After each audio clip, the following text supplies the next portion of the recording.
ഈശോ മിശിഹായ്ക്ക് സ്തുതിയായിരിക്കട്ടെ. ഈശോയിൽ വാത്സല്യമുള്ള സഹോദരങ്ങളെ, ഇതാസുന്ദരമായ ഒരു ദിവസം കൂടി നമുക്ക് ദാനമായി തന്ന കർത്താവ് നമ്മളെ അനുഗ്രഹിക്കുകയാണ്. ഒപ്പം ഈ പ്രഭാതത്തിൽ അവിടുന്ന് തൻ്റെ തിരുസവിധയെ നമ്മളെ വിളിച്ചു ചേർത്ത് നമ്മളെ അനുഗ്രഹിച്ച് ഈ ദിവസത്തെ മുഴുവൻ ആശീർവദിക്കുക കൂടിയാണ്. നമുക്കത് ഓർത്ത് നന്ദി പറയാം.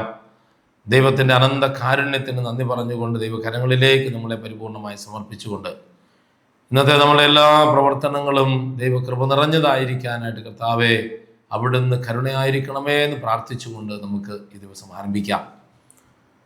നമ്മളിന്ന് വായിച്ച് ധ്യാനിക്കാനായിട്ട് ആഗ്രഹിക്കുന്ന ഒരു തിരുവചന ഭാഗം 145 സങ്കീർത്തനത്തിൻ്റെ 15 മുതലുള്ള തിരുവചനങ്ങളാണ്. എല്ലാവരും അങ്ങിൽ ദൃഷ്ടി പതിച്ചിരിക്കുന്നു, അങ്ങ് അവർക്ക് യഥാസമയം ആഹാരം കൊടുക്കുന്നു, അവിടുന്ന് കൈ തുറന്നു കൊടുക്കുന്നു, എല്ലാവരും സംതൃപ്തരാകുന്നു. കർത്താവിൻ്റെ വഴികൾ നീതിനിഷ്ഠവും അവിടുത്തെ പ്രവൃത്തികൾ കൃപാപൂർണവുമാണ്. തന്നെ വിളിച്ചപേക്ഷിക്കുന്നവർക്ക്, ഹൃദയ പരമാർത്ഥതയോടെ വിളിച്ചപേക്ഷിക്കുന്നവർക്ക് കർത്താവ് സമീപസ്ഥനാണ്. തൻ്റെ ഭക്തരുടെ ആഗ്രഹം അവിടുന്ന് സഫലമാക്കുന്നു, അവിടുന്ന് അവരുടെ നിലവിളി കേട്ട് അവരെ രക്ഷിക്കുന്നു. തന്നെ സ്നേഹിക്കുന്നവരെ കർത്താവ് പരിപാലിക്കുന്നു. ദൈവത്തിൻ്റെ അനന്തമായ പരിപാലന നമ്മളെ ഓർമ്മപ്പെടുത്തുന്ന തിരുവചന ഭാഗങ്ങളാണിത്. ഇവിടെ 1-2 കാര്യങ്ങളാണ് ഈ കർത്താവിൻ്റെ കൃപ നമ്മുടെ ജീവിതത്തിൽ സമൃദ്ധമാകാൻ, ദൈവത്തിൻ്റെ നിറസാന്നിധ്യം നമ്മോടൊപ്പം ഉണ്ടാകാൻ ആവശ്യമായിട്ടുള്ളത് എന്ന കാര്യം മാത്രമേ ഉള്ളൂ. ഒന്നാമത്തേത് ഇങ്ങനെയാണ് പറയുന്നത്: എല്ലാവരും അങ്ങിൽ ദൃഷ്ടി പതിച്ചിരിക്കുന്നു, അങ്ങ് അവർക്ക് യഥാസമയം ആഹാരം കൊടുക്കുന്നു. അപ്പോൾ ആരെയാണ് കർത്താവ് അനുഗ്രഹിക്കുന്നത് എന്ന് അവിടെ സങ്കീർത്തകൻ പറയുന്നു? കർത്താവിൽ ദൃഷ്ടി പതിച്ചിരിക്കുന്നവരെയാണ്. എന്നുവെച്ചാൽ നോട്ടം തെറ്റാതെ ദൈവത്തിൻ്റെ തിരുമുഖത്തേക്ക് ദൃഷ്ടി ഊന്നി ജീവിക്കുന്നവരെയാണ്. നമ്മൾ പഴയ നിയമത്തിൽ കാണുന്നുണ്ട്. ഈ ഉൽപ്പത്തി പുസ്തകത്തിൻ്റെ 3-ാമത്തെ അധ്യായത്തിൽ ദൈവത്തിൽ നിന്ന് ദൃഷ്ടി മാറിപ്പോയ ഹവ്വയുടെ ഒരു ചിത്രം.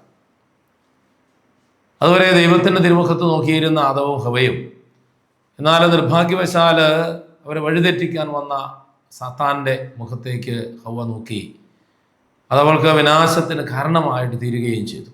അത് കഴിഞ്ഞിട്ട് ഉൽപ്പത്തി പുസ്തകത്തിൻ്റെ 3-ാമത്തെ അധ്യായത്തിൽ പിന്നെ കർത്താവ് അവരോട് പറയുന്നൊരു കാര്യമുണ്ട്. കാരണം ഏദൻ തോട്ടത്തിൽ നിന്ന് എല്ലാം ദൈവം അവർക്കായി സൃഷ്ടിച്ച് ഒരുക്കി ഏദൻ തോട്ടത്തിൽ നിന്ന് അവരെ പുറത്താക്കുകയും എന്നിട്ട് പറഞ്ഞു, നീ നിൻ്റെ നെറ്റിയിലെ വിയർപ്പ് കൊണ്ട് നീ അപ്പം ഭക്ഷിക്കണം. ഇതാണ് അതിൻ്റെ പ്രത്യേകത. നെറ്റിയിലെ വിയർപ്പ് കൊണ്ട് അപ്പം ഭക്ഷിക്കണം. അപ്പം ദൈവ ദർശനം അവനില്ല. പിന്നെ ദൈവത്തെ മുഖാമുഖം കാണാൻ, ദൈവത്തിൽ നോക്കുന്ന ഒരവസ്ഥ അവന് നഷ്ടപ്പെട്ടു പോയി. ഇവിടെ പറയുകയാണ്, എല്ലാവരും അങ്ങിൽ ദൃഷ്ടി പതിച്ചിരിക്കുന്നു, അങ്ങ് അവർക്ക് യഥാസമയം ആഹാരം കൊടുക്കുന്നു. അത് നമ്മുടെ ജീവിതത്തിലും ഇത് വളരെ പ്രധാനപ്പെട്ടതാണ്. നമ്മുടെ ദൃഷ്ടി എപ്പോഴും ദൈവത്തിൽ ഉറച്ചു നിൽക്കണം. ജീവിതത്തിൻ്റെ ഏത് മേഖലകളിലും, ഏത് പ്രയാസഘട്ടങ്ങളിലും, ഏത് പ്രതിസന്ധികളിലും ദൃഷ്ടി ദൈവത്തിൽ നിന്ന് മാറാതെ നമ്മൾ സൂക്ഷിക്കണമെന്ന് നമ്മളെ ഓർമ്മപ്പെടുത്തുകയാണ്. അങ്ങനെ വരുമ്പോൾ അവരുടെ കാര്യത്തിൽ കർത്താവ് ശ്രദ്ധാലുവാണ്. അവിടുന്ന് കൈ തുറന്നു കൊടുക്കുന്നു, എല്ലാവരും സംതൃപ്തരാകുന്നു. അപ്പോൾ കർത്താവിൻ്റെ ദൃഷ്ടി പതിച്ചിരിക്കുന്ന എല്ലാവർക്കും ആവശ്യത്തിനും അധികവും ദൈവം കൊടുക്കുന്നു. എല്ലാവരും സംതൃപ്തരായിട്ട് തീരുകയാണ്. കർത്താവിൻ്റെ വഴികൾ നീതിനിഷ്ഠവും അവിടുത്തെ പ്രവൃത്തികൾ കൃപാപൂർണവുമാണ്. അടുത്ത് പറയുന്നത്, തന്നെ വിളിച്ചപേക്ഷിക്കുന്നവർക്ക്, ഹൃദയ പരമാർത്ഥതയോടെ വിളിച്ചപേക്ഷിക്കുന്നവർക്ക് കർത്താവ് സമീപസ്ഥനാണ്. രണ്ടാമത്തെ കാര്യം അതാണ്. കർത്താവിലെ ദൃഷ്ടി നമുക്ക് ഉറച്ചിരിക്കണം. രണ്ടാമത് ഹൃദയ പരമാർത്ഥതയോടെ ആയിരിക്കണം നമ്മൾ ദൈവത്തെ സമീപിക്കുന്നത്. നമ്മൾ ഉള്ളിൽ ഒന്ന് വിചാരിച്ചുകൊണ്ട് നമുക്ക് ദൈവത്തെ കബളിപ്പിക്കാനാവില്ല എന്ന് പൗലോസ്ലീഹ വളരെ കൃത്യമായിട്ട് പറയുന്നു. മറ്റു മനുഷ്യരെ കബളിപ്പിക്കാം, പക്ഷെ ദൈവത്തെ കബളിപ്പിക്കാനാവില്ല. കാരണം ദൈവം എല്ലാം അറിയുന്നവനാണ്. നമ്മുടെ ഉള്ളും അകവും പുറവും എല്ലാം അറിയുന്നവനായതുകൊണ്ട് ദൈവത്തെ കബളിപ്പിക്കാനായിട്ട് കഴിയില്ല. അതുകൊണ്ട് ഹൃദയ പരമാർത്ഥതയോടെ ദൈവത്തെ വിളിച്ചപേക്ഷിക്കണം. അതുകൂടിയാകുമ്പോൾ കുറെ കൂടി നമുക്ക് ദൈവത്തിൻ്റെ കൃപയ്ക്ക് നമ്മൾ പാത്രമായി തീരുകയാണ്. അങ്ങനെയുള്ളവരുടെ ഗുണം പറയുന്നത്, അങ്ങനെയുള്ളവർക്ക് കർത്താവ് സമീപസ്ഥനാണ്.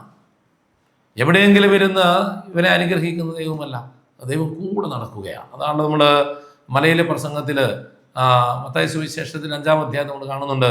ഹൃദയ ശുദ്ധിയുള്ളവർ ഭാഗ്യവാന്മാർ, അവർ ദൈവത്തെ കാണും. ദൈവം അവരുടെ സമീപസ്ഥമാണ്. അവർക്ക് ഹൃദയശുദ്ധി, ഹൃദയ പരമാർത്ഥത എന്ന് പറയുന്നത്. നമുക്കും ഈ പ്രഭാതത്തിൽ കർത്താവിൻ്റെ സന്നിധിയിൽ ഉണർന്നിരുന്ന് പ്രാർത്ഥിക്കുമ്പോൾ നമ്മുടെ ഹൃദയത്തെ പരമാർത്ഥ ഹൃദയം ദൈവത്തിന് ചേർന്ന ഹൃദയമാക്കി മാറ്റാനായിട്ട് ആഗ്രഹിക്കാം. ദാവീദിനെക്കുറിച്ച് പറഞ്ഞ അങ്ങനെയാണല്ലോ, എൻ്റെ ഹൃദയത്തിന് ഇണങ്ങിയ ഒരുവനെ ഞാൻ ദാവീദിൽ കണ്ടെത്തി. നമ്മളെക്കുറിച്ചും അങ്ങനെ പറയാനായിട്ട് കഴിയണം. അതാണ് ഹൃദയ പരമാർത്ഥത എന്ന് പറയുന്നത്. അപ്പോൾ ഹൃദയ പരമാർത്ഥതയോടെ വിളിച്ചപേക്ഷിക്കുന്നവർക്ക് കർത്താവ് സമീപസ്ഥനാണ്. തൻ്റെ ഭക്തരുടെ ആഗ്രഹം അവിടുന്ന് സഫലമാക്കുന്നു.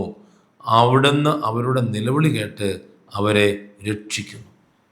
അപ്പോൾ നമുക്ക് നമ്മുടെ ജീവിതത്തിൽ ദൈവത്തിൻ്റെ കൃപയും അനുഗ്രഹവും ഇടപെടലും നിരന്തരം നിറഞ്ഞ് ഉണ്ടാകുന്നതിന് ആവശ്യമായ 2 ചിന്തകളാണ് നമ്മൾ പങ്കുവെച്ചത്. ഒന്ന്, ദൈവത്തിലേക്ക് ദൃഷ്ടി ഊന്നി നമ്മൾ ജീവിക്കുക.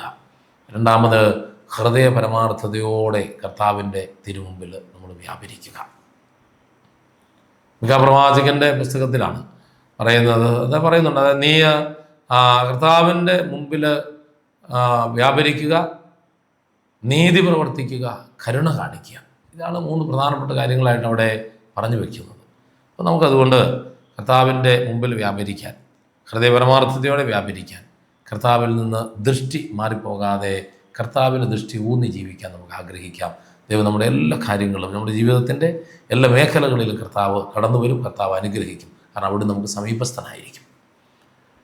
കന്വനായ കർത്താവ് എങ്ങനെ ഞങ്ങൾ ആരാധിക്കുന്നു, സ്തുതിക്കുന്നു, മഹത്വപ്പെടുത്തുന്നു. ഈ പ്രഭാതത്തിൽ അവിടെ ഞങ്ങൾക്ക് നൽകുന്ന ഈ തിരുവചനത്തെ ഓർത്ത് ഞങ്ങൾ അങ്ങേക്ക് നന്ദി പറഞ്ഞ് പ്രാർത്ഥിക്കുകയാണ്. അങ്ങയിൽ ദൃഷ്ടി ഊന്നി ജീവിക്കുവാൻ, ഹൃദയ പരമാർത്ഥതയോടെ അങ്ങയെ സമീപിക്കുവാൻ അവിടുന്ന് ഞങ്ങൾക്ക് വരം നൽകണമെന്ന് പ്രാർത്ഥിക്കുന്നു. ഞങ്ങളുടെ ബലഹീനതകളെ, ഞങ്ങളുടെ കുറവുകളെ അവിടുന്ന് പരിഹരിക്കണമെന്ന് പ്രാർത്ഥിക്കുന്നു. അവിടുത്തെ പരിശുദ്ധ റൂഹായ ഞങ്ങളെ അഭിഷേകം ചെയ്യണമെന്ന് പ്രാർത്ഥിക്കുന്നു.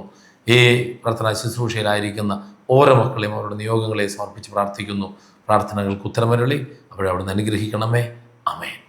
നമ്മുടെ കർത്താവ് ഈശോ മിശിഹായുടെ അനന്തകൃപയും പിതാവായ ദൈവത്തിൻ്റെ നിരന്തര സ്നേഹവും പരിശുദ്ധ റൂഹായുടെ ഇടമുറിയാത്ത സാന്നിധ്യവും നമ്മളെല്ലാവരോടും കൂടി ഉണ്ടായിരിക്കട്ടെ, ഇപ്പോഴും എപ്പോഴും എന്നേക്കും.